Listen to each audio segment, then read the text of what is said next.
भाई देखिए, इस वीडियो में मैं आप लोगों के साथ 6 मार्क्स के इम्पॉर्टेंट क्वेश्चन डिस्कस करने जा रहा हूँ। ठीक है जी। ये सैम्पल क्वेश्चन पेपर है बिजनेस स्टडीज़ का। ठीक है, जो सीबीएसई ने इंट्रोड्यूस किया था। मैं उसी के 6 मार्क क्वेश्चन आप लोगों से डिस्कस कर रहा हूँ। देखो, एक तो इससे अभी आपको आइडिया हो जाएगा कि अगर आपके पास अगर अभी थोड़ा वक्त है, आप अपने रिवीजन से फारिग हो चुके हो, तो आप लोग ना कुछ 6 मार्क्स के क्वेश्चन को जाकर देख सकते हो। मतलब आपको एक आइडिया लग जाएगा कहाँ से 6 मार्क्स का क्वेश्चन बन सकता है, मैं किस एरिया को देख सकता हूँ। ठीक है। सबसे पहले तो आप लोगों के सामने यहाँ पर आपको नजर आएगा एक 6 मार्क्स का क्वेश्चन है। Briefly explain any 3 of the following technique of scientific management given by F W. Taylor.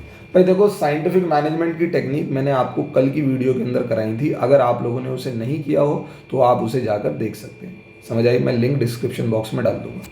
Same यही था, explain any 3 following principles of management given by Henry Fayol. आपको 4 प्रिंसिपल दे दिए, उनमें से कोई 3 आपको एक्सप्लेन करना है। तो अब देखो, क्वेश्चन नंबर 31 को देखकर आपको एक अंदाजा हो गया होगा कि सीबीएसई ने अपने सैम्पल क्वेश्चन पेपर में ये बताया कि आपको प्रिंसिपल ऑफ मैनेजमेंट अगर आपको डायरेक्टली याद है तो डायरेक्टली आपको लर्न करके बस उन्हें 2-2 मार्क्स के लिए लिखना होगा और आपको 3 लिखने पर 6 मार्क्स मिल जाएंगे। ठीक है जी। टेलर से भी पूछा जा सकता है, फेयोल से भी, कोई भी 3 पूछे जा सकते हैं। ज़रूरी नहीं यही चारों में से आपको ऑप्शन दिया जाएगा, आपको वो कोई से भी पूछे जा सकते हैं। इससे आइडिया लग रहा है हमें कि इस तरीके से क्वेश्चन पूछा जा सकता है। तो क्वेश्चन 31 प्रिंसिपल्स ऑफ मैनेजमेंट से।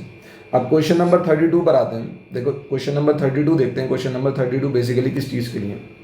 The pros and cons. Pros कहते हैं पॉजिटिव्स को, कॉन्स कहते हैं नेगेटिव को। समझ में आई बात? यानी advantages and disadvantages. The pros and cons of each alternative need to be read. अच्छा जी। किसी भी ऑल्टरनेटिव के पॉजिटिव्स और नेगेटिव्स को हमेशा तोलना चाहिए। यानी ईच ऑल्टरनेटिव तो इस तरीके से कहा कि हमारे पास एक से ज़्यादा ऑप्शंस अवेलेबल होंगे, ऑप्शन 1, ऑप्शन 2, ऑप्शन 3, है ना। मतलब मेरे पास एक से ज़्यादा ऑप्शन अवेलेबल होंगे, तभी तो हर किसी के पॉजिटिव और नेगेटिव के मुझसे क्वेश्चन कह रहा है कि भाई हर किसी के पॉजिटिव और नेगेटिव को तोलो ढंग से। अब क्वेश्चन क्या है, जरा पढ़ूं तो सही आगे। ये कहते हैं name and briefly explain the logical steps. Steps याद रखिएगा, स्टेप्स लिखा हुआ है। In the process of planning which are followed by a manager before performing the step highlighted in the above statement. अब बताऊं आपका काम क्या है। ये जो लाइन लिखी हुई है, ये जो लाइन लिखी हुई है, आपको पहले ये समझना पड़ेगा कि ये लाइन प्लानिंग के कौन से स्टेप को लेकर बात कर रही है। बेटा, ये लाइन बात कर रही है इवैल्यूएशन ऑफ वेरियस ऑल्टरनेटिव्स को, है ना। आपके पास एक से ज़्यादा ऑप्शंस अवेलेबल हैं और हर ऑप्शंस के पॉजिटिव और नेगेटिव को आपको क्या करने को कहा जा रहा है? इवैल्यूएट करने को कहा जा रहा है। तो ये इवैल्यूएशन वाला स्टेप है। लेकिन आपको नाम बताना है और उनको ब्रीफली एक्सप्लेन करना है। इवैल्यूएशन को एक्सप्लेन नहीं करना, उससे पहले के जो 3 स्टेप्स है उसको आपको एक्सप्लेन करना है। समझ में आई बात या नहीं आती? यानी उससे पहले के स्टेप्स हैं हमारे, हाँ जी, सेटिंग ऑब्जेक्टिव, डेवलपिंग प्रेमाइसेस और आइडेंटिफिकेशन ऑफ वेरियस ऑल्टरनेटिव्स। समझ में आई बात या नहीं आती? ये है आपके वो स्टेप्स। ठीक है, आप इन 3 स्टेप्स को समझाएंगे और आपका काम हो जाएगा। और दूसरा क्वेश्चन देखो, ये भी प्लानिंग से ही है। Briefly explain the next 3 steps. वहां पर पिछले स्टेप्स की बात कर रहा था या अगले 3 स्टेप्स की बात कर रहा है? तो अगले कौन, किसके अगले भाई? ये कहते हैं in the process of planning which the manager will have to follow after using conjecture about what might happen in the future. What might happen in the future, sir ये तो अजम्पशन लेने को कहा जाता है, यानी डेवलपिंग प्रमाइसेस। यानी आपसे कहा जा रहा है डेवलपिंग। देखो, पहला काम क्या हुआ? पहले तो आपको लाइन में डायरेक्टली नहीं बता रहा कि डेवलपिंग प्रमाइसिस के अगले 3 बताओ। ऊपर आपको ये नहीं बताया इवैल्यूएशन से पहले के 3 बताओ। आपको ये एक ऐसी लाइन लिख कर दे रहा है जिससे पहले आपको ये अंदाजा लगाना पड़ेगा कि ये प्लानिंग के कौन से स्टेप की बात कर रहा है। अब उससे पिछले 3 या उससे अगले 3, ये आपसे कुछ भी पूछ सकते हैं। समझ आई बात या नहीं आती? तो हर स्टेप के आपको 2 मार्क्स मिल जाएंगे उनके अंदर का कंटेंट लिखने की वजह से। ठीक है जी नहीं? और ये मैंने आप लोगों को पढ़ाया हुआ है। चलिए क्वेश्चन नंबर 33 पर आते हैं। अब हम क्वेश्चन नंबर 33 किससे रिलेटेड है, पहले क्वेश्चन नंबर 33 को देख लेते हैं। देखिए, इन्होंने कहा जोजो एंड जोजो is a company known for its consumer business of baby oil and bandages. भाई, जोजो एंड जोजो एक ऐसी कंपनी है जो consumer business of baby oil and bandages में इन्वॉल्व है। यानी इनका काम जो है वो बेबी ऑयल एंड बैंडेजेस का है। ये इसी के लिए जाने जाते हैं, नोन कहा गया ना। But many people do not know that the company also runs a medical device and diagnostic business. अच्छा जी, कोई दूसरा बिजनेस भी करते हैं, as well as a pharmaceutical company, ये फार्मास्यूटिकल कंपनी है। अच्छा जी, तीन तीन तरीके के बिजनेस। देख के तो मुझे ऐसा लग रहा है जैसे ये ऑर्गेनाइजेशनल स्ट्रक्चर के से क्वेश्चन ना हो जाए, पर जब तक क्वेश्चन की डिमांड को ना पढ़ लें तब तक क्वेश्चन का एकदम से डिसीजन नहीं लेना चाहिए। चलिए आगे आते हैं। With more than 1,80,000 employees, 1,80,000 employees काम करते हैं world wide, the company has chosen to share decision making authority. अरे वाह, ये डिसीजन मेकिंग अथॉरिटी को शेयर करना चाहते हैं। सर ऐसा तो डिसेंट्रलाइजेशन होता है। हाँ यार, होता तो डिसेंट्रलाइजेशन में। चलिए आगे देखते हैं। To share decision making authority with lower levels and place it nearest to the point of action. Therefore the response does not take time. अच्छा जी, ये कहते हैं ये डिसीजन मेकिंग अथॉरिटी को इसलिए बांट देना चाहते हैं ताकि अगर किसी को कोई रिस्पॉन्स लेना हो, तो उसके अंदर वक्त ना लगे। यानी ये तो सर डिसेंट्रलाइजेशन के ऑब्जेक्टिव्स में से एक ऑब्जेक्टिव हो गया। डिसेंट्रलाइजेशन की जो हमने इंपॉर्टेंस पढ़ी थी उनमें एक इंपॉर्टेंस थी क्विक डिसीजन मेकिंग। ये तो मुझे वही नजर आ रहा है, लिख रहा हूं बस ऐसी अपने दिमाग से।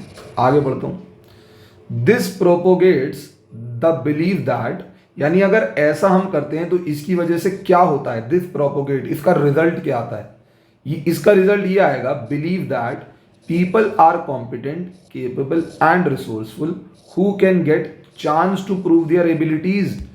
अबे यार, ये भी मेरे को एक और बेनिफिट नजर आ रहा है कि जब हम डिसीजन मेकिंग अथॉरिटी को लोअर लेवल मैनेजमेंट को देते हैं तो उनके अंदर एक बिलीफ आता है कि वो लोग कॉम्पिटेंट हैं, केपेबल हैं, रिसोर्सफुल हैं, है ना। उनको प्रूफ करने का, अपने आप को प्रूफ करने का चांस मिलता है। तो यानी ये वाली लाइन से मुझे एक और फायदा नजर आ रहा है, और वो फायदा कौन सा है, डेवलपमेंट ऑफ पर्सोनेल।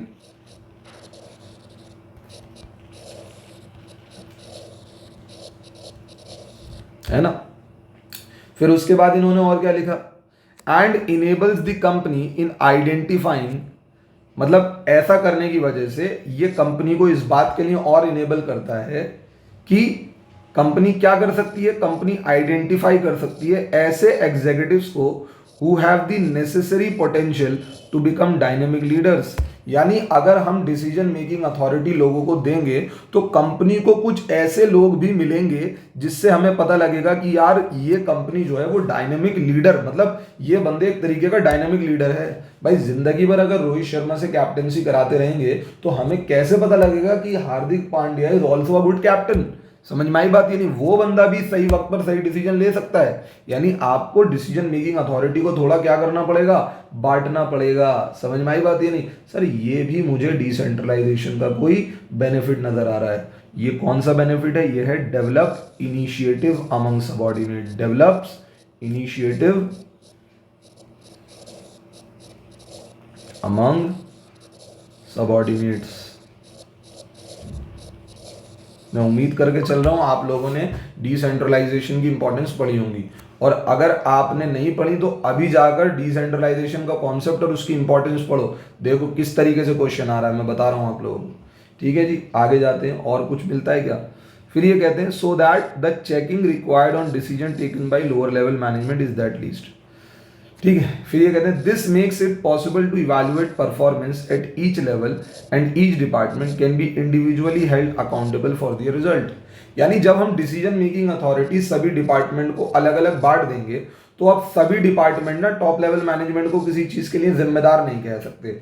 हम उनसे कह सकते हैं भाई तुम लोगों को हमने दिया तो था, डिसीजन मेकिंग अथॉरिटी दी तो थी, तुमने अपना काम ढंग से क्यों नहीं करा। अगर तुम किसी चीज में फेल हो जाते हो, कोई डिपार्टमेंट अपने आप में फेल हो जाता है तो वो कहता है कि सर हमारे पास वो काम करने की पावर नहीं थी, वो काम करने की हमारे पास अथॉरिटी नहीं थी। अब तो हमने तुम्हें सारी अथॉरिटी दे दी थी, अब तुमने ढंग से काम क्यों नहीं करा।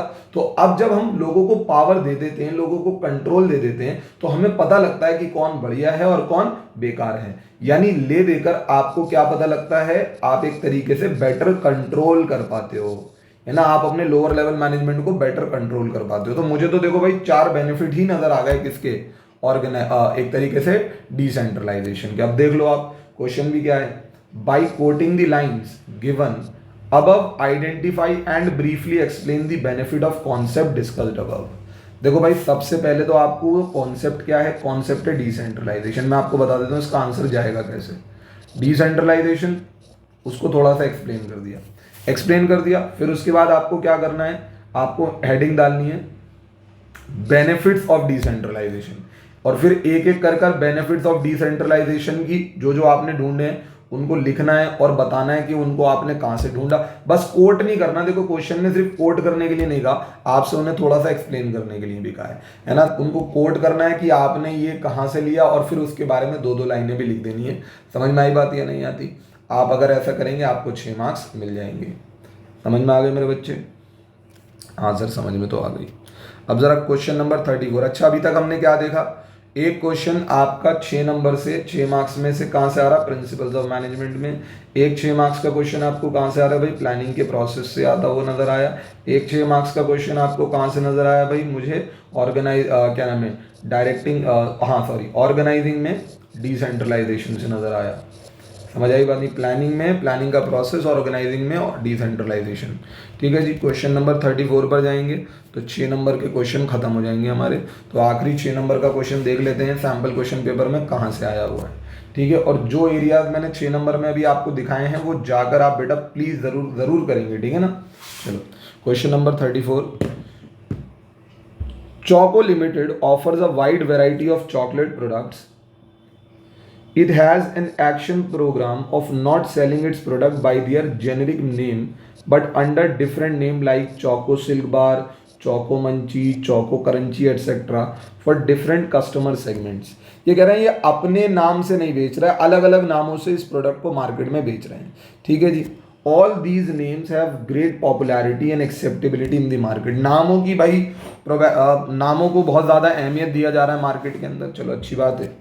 As the company policy, the products were offered at reasonable and affordable prices for targeting a mass customer base. ये कहते हैं कंपनी की पॉलिसी है कि हम ना ज़्यादा अपने प्रोडक्ट को ज़्यादा महंगा करके नहीं बेचते, क्योंकि ना हम लार्ज मार्केट बेस को टारगेट करना चाहते हैं। चलिए, ये भी समझ में आ गया। During the festive season, the company launched a massive promotional campaign to increase its revenue and achieve its communication objective. भाई कंपनी के ने क्या करा, बहुत तगड़ा प्रमोशनल कैंपेन चलाया ताकि वो अपने मतलब इतना ज़्यादा अपने आप को एडवर्टाइज करे कि उनकी रेवेन्यू बढ़ जाए। चलिए, कंपनी ने भाई कोई फ्री गिफ्ट वगैरह भी दिया, प्रमोशन करने की सोच रही है। Their on-ground sale team deliver the product not only to the departmental store but also to small shops so that all segments of customer can easily get the product. They also provide information and support services to the customer to ensure repeat sales. ये कह रहे हैं भाई, देखो जो उनकी ground sales team है ना कंपनी की, वो क्या करती है, वो प्रोडक्ट को सिर्फ ऐसे नहीं बड़े बड़े डिपार्टमेंटल स्टोर में जाकर देकर आ गई कि चलो अब बस वहीं तक पहुंचा दो, बल्कि जो छोटी छोटी दुकानें वहां तक भी आप अपने प्रोडक्ट को पहुंचाने की कोशिश करते हैं, जिससे आपका कस्टमर आपके प्रोडक्ट को ईजिली हासिल कर सके। From the view point of the management function, हाँ जी, मैनेजमेंट का कोई एक फंक्शन है ये। Briefly explain any 4 activities of marketing which firm will be involve in apart of the above mentioned one it's already performing. यार मैं आपको एक बात बताऊं, पहली बात तो इन्होंने कहा अपार्ट फ्रॉम अबव मेंशन्ड, यानी जो ऊपर मेंशन कर दिया उसको छोड़कर कुछ दूसरा समझाओ। अबे सालो, हम इतनी देर से इन्हीं को समझने की कोशिश कर रहे थे, लेकिन तुमने हमारे साथ अलग ही चिरांद कर दी। तुम कह रहे हो जो ऊपर समझ में आ गया उसके अलावा बताओ। मैं बताऊं ये क्या है? ये है ब्रांडिंग। नामों के ऊपर फोकस किया जा रहा है। हाँ जी, प्राइस डिसाइड किया जा रहा है, दैट इज प्राइसिंग। हाँ जी, ये क्या है? ये है एक तरीके से प्रमोशन। ये क्या है? Physical distribution. और ये सब क्या है? ये कहां पढ़े हैं आपने? सर वैसे तो ये 4 P's भी हैं कि प्रोडक्ट, प्राइस, प्रमोशन और फिजिकल डिस्ट्रीब्यूशन, लेकिन फिलहाल इनको कहा जा रहा है मैनेजमेंट का एक फंक्शन, यानी मार्केटिंग मैनेजमेंट का फंक्शन।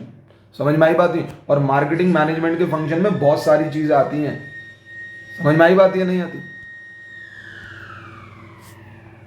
हाँ जी, मार्केटिंग मैनेजमेंट के फंक्शन में बहुत सारी चीजें आती हैं। जैसे शुरुआत करें तो गैदरिंग एंड एनालाइजिंग इंफॉर्मेशन, है ना, मैंने लास्ट में लिखवाई थी, सबसे लास्ट में, अगर आपने चैप्टर पढ़ा होगा मुझसे, गैदरिंग एंड एनालाइजिंग इंफॉर्मेशन। ठीक है, दूसरी चीज थी हमारी यहाँ पर प्रोडक्ट डिजाइनिंग एंड डेवलपमेंट,